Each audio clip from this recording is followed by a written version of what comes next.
Урматтуу эл өкүлдөрү, кадырлуу кесиптештер, мен бүгүнкү жана эртеңки болгон жана боло турган учурларды ортого салып, парламент жөнүндө оюмду айтып, президентибиз менен элге кайрылып коюуну туура көрдүм.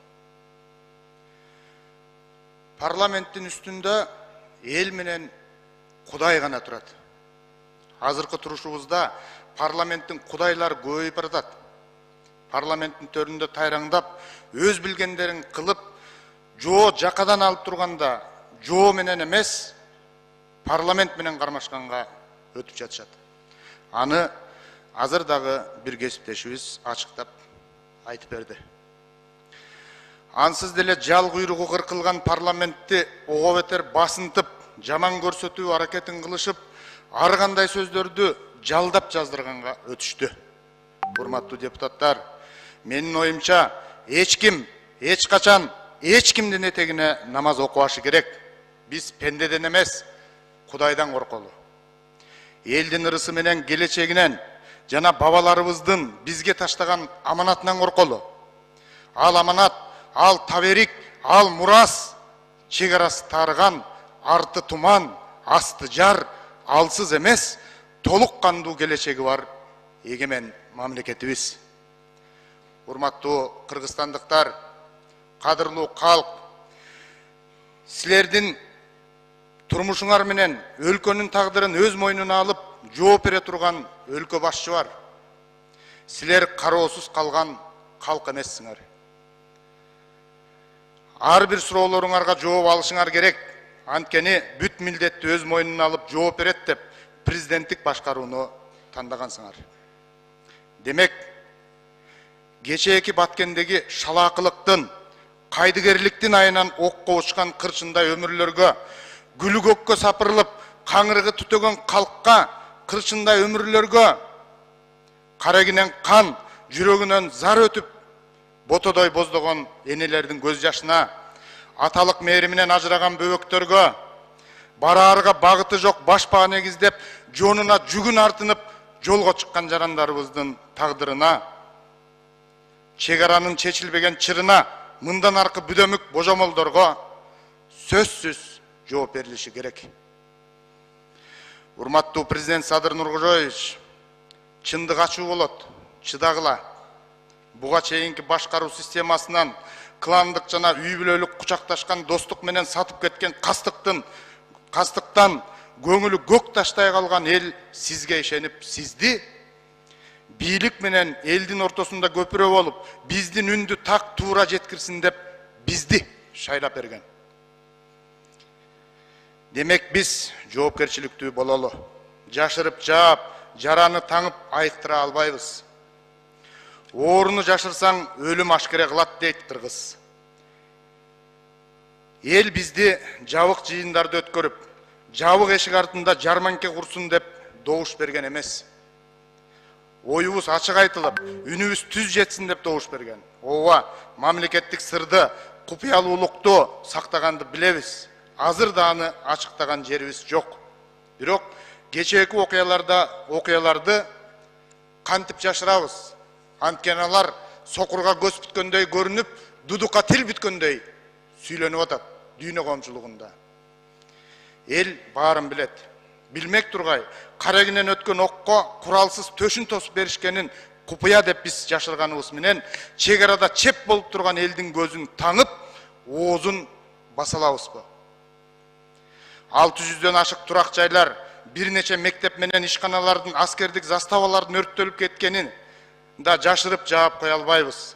Азыр дагы менин сөзүмөн кийин бизди тепкиге алып, анда кыйын болсоңор эртерээк айтпайт белеңер деген акылдуулар четтен чыгат.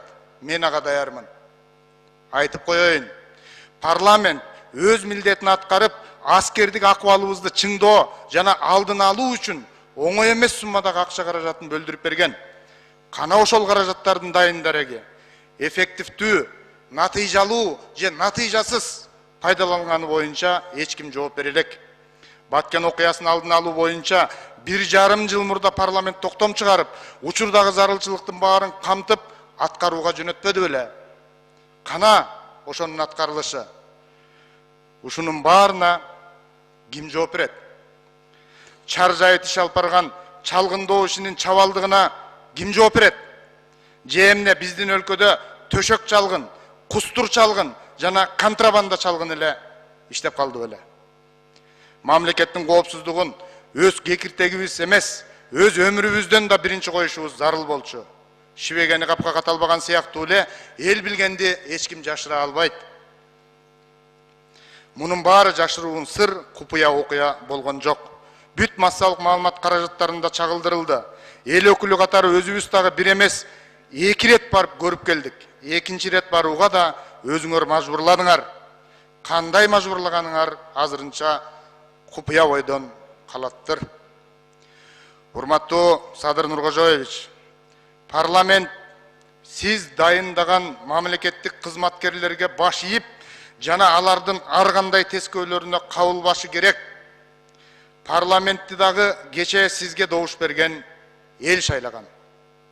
Муну эч ким эсинен чыгарбашы керек. Керек болсо мамлекеттик жетекчилерди алып, өзүңүз парламентке келип, жогорудагы айтылган маселелерге жооп алып беришиңиз керек деп чакырып кетем. Эл ушуну күтүп жатат. Анткени болбосо эл үчүн жасалып жаткан аракеттериңиз, айлык маяналардын, пенсиялардын көтөрүлүшү, мектеп, мекеме, ооруканалардын курулушу сыяктуу иш аракеттериңиз кумга сиңген суудай кургайт.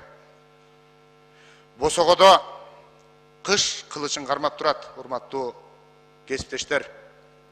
Табият деген булар саясатын бүтүрүп, таасир талашын токтотуп алсын деп күтпөйт. Табияттын таасири өтө туруктуу болот. Табият жаңылбайт. Анткени табиятта тууган, табиятта дос болбойт. Кыскасы, кышка даярдыгыбыз начар.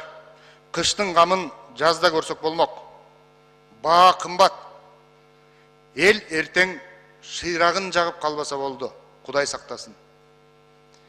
А мүмкүн азыркыга чейин туугандашып, каралашып келген Орусия өлкөсү өзүлөрүнүн саясий кырдаалына жараша жакын туугандарына эмес, жакын туугандарыбызга болгон таарынычын бизден чыгарып, кыштын кыраан чилдесинде газды тартып койсо эмне кылабыз? Ага альтернативдүү кырдаалдан чыгуучу жолду ойлогон киши барбы? Ушул сыяктуу алдын алуучу жагдайлар көп, урматтуу туугандар. А биз болсо кышты ойлогондун ордуна бөлтүрүктү карышкырга тиштетип ойноп отуруп алдык. Урматтуу эл өкүлдөрү, сөзүмдүн жыйынтыгында колум сынса сынсын, оюм сынбасын деп иштейличи. Парламентаризм деген жолум сынбасын деп иштейличи. Бутум сынса сынсын, духум сынбасын деп иштейличи. Анткени парламенттин духу бул бүтүн кыргыз элинин духу. Рахмат.